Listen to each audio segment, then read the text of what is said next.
Oh my god, there is a battle going on between the wholesome, fan-made Bridgerton musical and the evil, capitalist Netflix. Guess which side I'm on? Well, it might not be the side you'd expect this socialist, anti-establishment, big business bad, small business good YouTuber to be on. Let's get into it. Before we dive in, may I just say you're looking very radiant today. I really think you'd fit in here. You should hit subscribe. I'd like to see you here again. We have a lot of fun chats, intellectually chase our tails, and sit in sheds, wondering what is life. The year is 2020. The world is rapidly disintegrating before our eyes, and instead of taking this as an opportunity to, I don't know, organise, overthrow the governments, build a greater world, we are apparently all on TikTok. Sure, we enjoy watching the fan-made collaborative effort that is Ratatouille the musical that is being bloomed over on TikTok. Big hit, community-made, completely unauthorised, performed online for charity, nobody makes money, and although probably quite a blatant abuse of copyright law, Disney let it slide because of the times.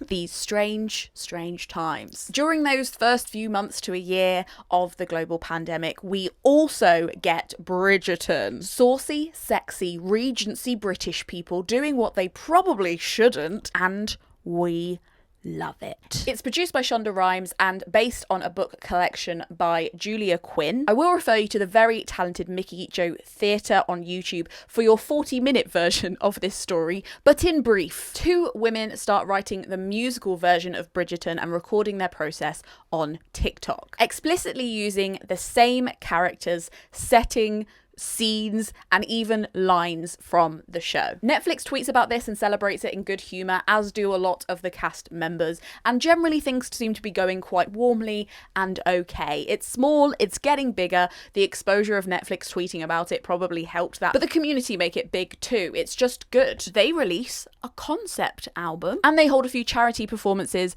no money made by the people, just to raise money for artists in this difficult time. Netflix let it slide again. However, then they beat some of the biggest names in musical theatre to win a Grammy for their concept album. They're the youngest people, I think, to even be nominated for this album award and to win it as well. So everybody is a little bit flabbergasted, to be honest. And this is when Netflix probably start to sweat. They then go on to schedule some paid for performances of the unofficial Bridgerton musical with tickets at very high prices and lots of fancy add-ons too, in very prestigious venues in New York and London. And this is when, according to what I have read, allegedly, Netflix reach out to Barlow and Bear. We'll call them Barlow and Bear because those are their names. This is Barlow and Bear. And they offer them licensing rights. They're like, we know you didn't ask us to do this. We know that you haven't had any permissions, but we will give you a license if you would like to continue.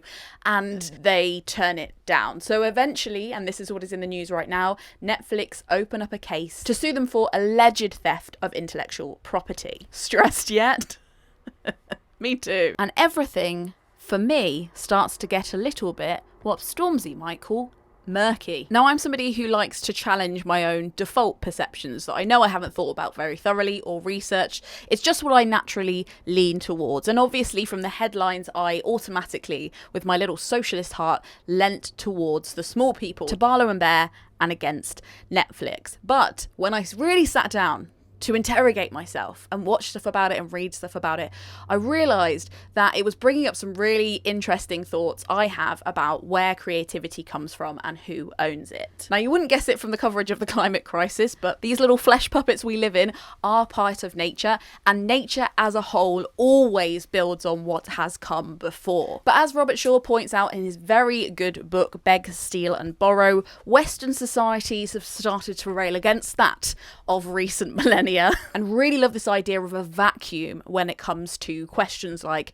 where does genius come from? Who has the original idea? My impression is that it kind of comes from the Romanticism movement a little bit, but also from this older idea of tabula rasa, or clean slate. In psychology, it can be this theory that individuals aren't born with any kind of built-in mental content, and instead everything we know comes from experience or perception. In art, that can transfer to this fantasy of the artist with a blank page, making something from nothing. Lots of people who are cleverer than me have gone into this in great detail, and I went into a little bit in this video up here, but safe to say most actual inspection of any kind of art form shows that to be completely false. Even the Bard, our fave, Shakespeare, basically borrowed literally everything, and anybody you look at who has been successful in the last 200 years making art definitely has an artistic family tree that you can trace back a lot of their ideas to the generation before or the peers that have been around them. Like T.S. Eliot said, immature artists imitate, mature artists steal. Or was it Igor Stravinsky, a good composer does not imitate, he steals? Or wait, no, I'm wrong, it was Picasso, bad artists copy, good artists steal. Is this irony? Have I finally found a good example of irony to put into my videos? What a day. My feeling is, and I'm not saying this is an original thought because that would be another great example of irony, but my feeling is that this idea of ideas snapping up like magic isn't helpful, and we have to think of any form of creation, whether that is scientific or artistic, as something that is composed of ingredients, kind of like chemistry and a table of elements, or Fraulein Maria teaching us do, re, mi, fa, sol, la, ti. That's how we build a fucking song. We know that even on a basic level, we're not using our own original thoughts to build new shit. Imagine if somebody copyrighted the alphabet. Imagine executing the hashtag pay artists movement on that, because somebody created the alphabet. When it comes to humanity and ideas, copyright is a relatively brand new spanking idea. It only started coming into effect about 200 or 300 years ago, and when it did come into effect, it started off as being I think between 5 and 7 years. Over time, people have brought lawsuits and examples forward to expand that time, and frankly at this point I think it's kind of becoming a little bit strange how long a lot of the copyright licenses are. However, copyright is there to protect original works, whatever we perceive that to be in whatever any given decade. And while you can use stuff in certain educational contexts for non-commercial use, sometimes for research, for parody, and what we're doing right now, criticism, generally it gives people the right to exploit their own work. And if you're somebody else who wants to exploit it, you have to ask and potentially pay. Now, a lot of the news around copyright drives me a little bendy. For example, Taylor Swift trying to copyright the phrase, "this sick beat." Kylie Jenner trying to copyright Kylie, just the word Kylie, which Kylie Minogue had quite a lot to say about and won in the end, but Jesus Christ. Drake trying to copyright the phrase God's plan, and Gene Simmons trying to copyright this gesture. Now, extreme examples aside, I do think there is a big place for copyright, and as somebody who has written their own poetry collection, I feel like if somebody else tried to reprint it and sell it without giving me any money in this capitalist society where I don't have universal basic income and I don't live in a country that will give me land to stand on for free, I'm this 3D person, but apparently it's illegal for me to stand anywhere without giving somebody money. So while I live in a world like that, I would like people to pay me for the work that I have made, and there are certain circumstances in which I think it's fair. Of course, artists like Duchamp have literally made careers out of signing other people's work and decontextualizing it, but I guess because of fine artists getting more of a break than anybody else in this cruel world, and my opinion, and the fact that we can probably class that as artistic parody is fine. But we don't have time for that either. Moving on. When it comes to Barlow and Bear, I really feel for them, and while I don't think they have used the building blocks of somebody else's work to build their own, it really feels like they have just taken the whole house and put a little bit of icing on it and passed it off as their own. I do think they're incredibly talented songwriters. So how did this happen? I want to put myself in other people's shoes and other people's mindsets. How did this happen? Well, I think we are taught as artists to have a poverty mindset when it comes to audience attention, and that often comes in the artistic industries we running ourselves. You're insecure, you're a new composer or writer or singer or artist, and you're in an industry that thinks that audiences predominantly flock to things that are a direct sequel of something they have already seen or a direct derivative of something they already love. I think it's true that gatekeepers think that way, but from my own experience as an artist and as an audience member, I don't think audiences do. And what is like almost frustrating to me is that they got famous on social media. The very tool so many creators have been using in the last 10 to 20 years to circumvent gatekeepers and get to directly talk and interact and capture the imaginations of their audiences unmitigated. That's great. You had it right there. What is obvious, I think, to most audience members, or at least people who can step back from Bridgerton and see it in its cultural context, is that it is not Bridgerton that is the most special thing in the world. It is the following clearly proved components: Regency drama, escapism, the fake romance to real romance trope, and enemies to lovers. I mean, in this clip, Barlow and Bear seem to kind of know that. They spell out that their songs aren't tied to Bridgerton at all. We both come from different backgrounds musically. A lot of times you have to be in a box when you are a pop star, you're a scorer, but in this world you can do whatever you want. So why did Barlow and Bear decide to keep tying their names and their art to this very clearly already bagseed story that wasn't written by them at all, and they have no legal, or on some levels I think moral, claim over? I think fan fiction is a great part of anybody learning a craft and playing with it, and I don't think there's anything wrong with doing it if you're not profiting from it. But if you do start to make money from it, it's only fair that you enter into an agreement with the people who invented it.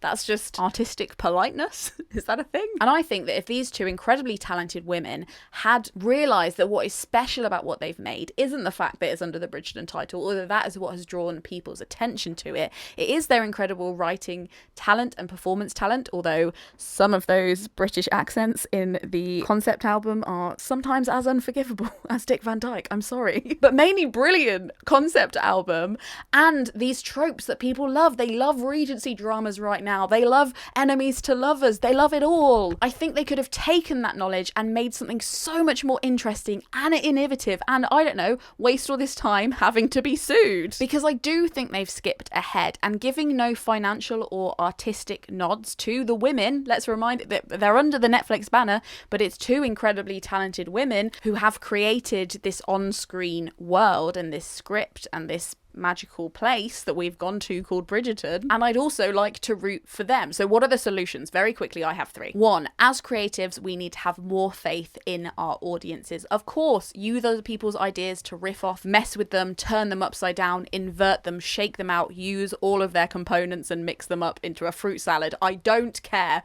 but do not create something within somebody else's franchise when what we need in this entertainment desert is new stuff. Please, I swear to God, I can't watch another Magic Mike film. After a few gins, I definitely could, but not the point. Number two, as artists, and I shoot this more at Netflix than anyone, we need to realise that when we are sharing something into the world, it is always supposed to be a conversation and not a one-way screen. People are allowed to respond to it, rather than saying that they loved it or they hated it, or they are allowed to artistically respond to it and make something in response. There is, however, a difference between mimicry and stealing, and I think this is probably the equivalent of the Child's Game, where you stand in a circle and each of you says a different line to a story to make up a whole narrative, versus your little brother following you around all day, repeating everything that you say in your ear whenever you try to speak. And number three, talk together as artistic communities about changing copyright and the culture around it for good. Ambitious? Maybe. Impossible? No, it's all quite recent. If it has changed before, it can change again. In his very excellent book, Breaking Into Song, Adam Lenson talks about the creative stunting of the musical and what we call, and what you've probably seen in the West End or on Broadway, replica musicals, where you can go anywhere in the world and it's not a revival, it's just literally exactly the same person saying exactly the same lines in exactly the same tone in exactly the same outfit with exactly the same staging. He has a great suggestion for putting a 5-year limit on shows like that, and then allowing things to be opened up for revival or reinterpretation. I'll leave that little section of the paragraph below, but you can also buy the book below. It's pretty good. In conclusion, yes, we should pay artists for their work. And yes, We don't love Netflix generally for the way it treats a lot of their employees. I know they have been on strike several times. We don't love it. However, those artists we need to pay do include Shonda Rhimes and Julia Quinn. And if you want to creatively collaborate with somebody, they need to consent to it. However wonderful the music was, I don't know if Shonda and Julia and the other people that were involved in the actual conception of Bridgerton, of what we know of Bridgerton, if they were commissioning it, they might have chosen other people. They might have thought that other people were a better fit, and nominating yourself to directly use somebody else's work and sell it is a little bit weird. I'm going to finish with a bit of a left field quote. It's from a book called The Future We Choose, and it's about the climate crisis. But bear with, it's also about the ecosystems we exist within, and I think it's really relevant here. One could imagine a world of open source everything, an open approach to every field of human endeavour, where competition is no longer an operating principle but rather a collaboration. Following the principles we observe in any natural ecosystem, this approach explicitly promotes learning and growth through the whole system. It allows us to consistently teach one another, co-create knowledge and share goods and services with open access used by everyone for the benefit of all. We can argue that we are the only ecosystem that doesn't share, and that's the big problem. How we go forward sharing fairly and slowly and feeling our way through it so that everybody gets treated nicely is up to us. But ultimately, I think there's 3 fails here. Netflix, who fail daily to exchange fairly with their workers and creators. Even if in this circumstance, I think they're probably eventually kind of doing the right thing as long as they do it in the right way. That doesn't mitigate any of that. Barlow and Bear failed to draw the line between artistic conversation and talking over other women. And by sitting down and reflecting on this whole weird legal case, I've realised that I fail often to come to each situation openly. I found myself wanting to retrofit the opinions I wanted to have about Netflix in this situation based on what I already felt about big business. And I realised in this case, interestingly, I couldn't justify it. So let's find new ways to fail stylishly and work out how to share together. What are your opinions? Not on this case, but just also in general about copyright. How do you feel about it? Who was in the right? How much do you think Bridgerton was this unique phenomenon? Or do you think we were all just locked in our houses and were desperate for any kind of escapism? If you like this video, you might like some of these videos, and this video and all of the videos on my channel were made possible by the Gumption Club, who tip me per video to make sure they keep happening. Very nice of them too. Do subscribe. I would love to see you again. Frogsnog out.